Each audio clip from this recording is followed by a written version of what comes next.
Valentine's Day na at ang cravings natin today ay chocolate. Pero hindi tayo mag-oven, hindi rin tayo mag-i-stress.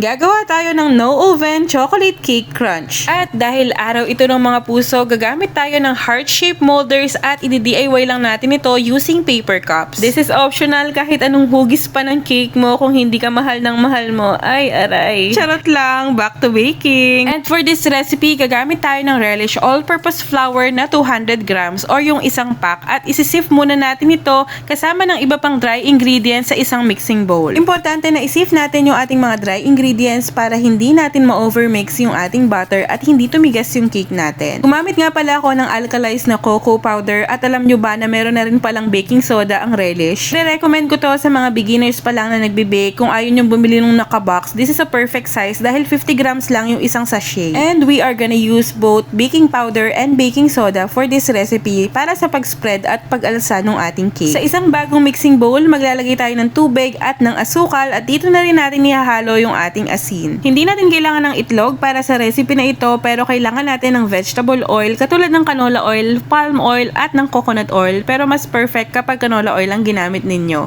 Optional din ito, pwede kayo maglagay ng vanilla at pwede ring hindi. And then, kapag na-dissolve na yung sugar ay pwede na natin i-combine yung ating wet and dry ingredients. Haluin lang natin ito na mabuti hanggang sa maging well-combined lahat ng ating mga sangkap. At para sa mga walang oven, lulutuin natin ito sa ating kawali. Sa ating kawali ay maglalagay tayo ng metal stand and then we're gonna heat it up for 5 minutes sa medium fire. Habang naka-preheat yung ating kawali ay maglalagay lang tayo ng butter sa ating mga molders. Half lang, huwag nyong pupunuin para hindi mag-overflow dahil maglalagay pa tayo ng toppings. Naglagay nga din pala ako ng flat surface na heat-proof container para pantay-pantay yung pagkakalagay ng ating mga molders or yung ating lulutuin. Then sa medium fire ay lulutuin lang natin ito for 20 to 25 minutes at kapag nakita nyo na meron pang konting mga crumbs na sumasama sa inyong toothpick or stick ay extend lang kayo every 5 minutes hanggang sa konti na lang yung sumasama or wala nang sumasama sa stick. This part is optional pero kung gusto nyo na may extra cake at extra moist sa inyong mga cakes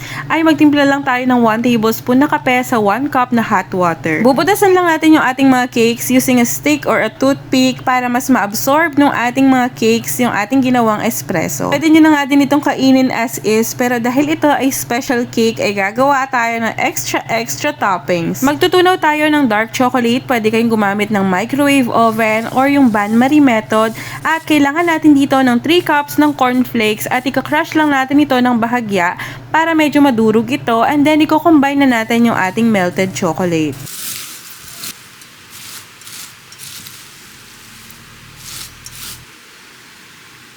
Once combined ay pwede na natin itong i-layer on top of our cakes. At dito sa part na ito, kayo na ang bahala kung gaano kakapal yung gusto ninyo na crunchy layer. At ayan mga kumare, eto na ang proof na hindi mo kailangan ng oven para gumawa ng something special. Kaya kung same tayo ng cravings, itap mo na yung like button at i-share mo na din to sa friend mong mahilig sa matamis. At follow for more no-bake treats.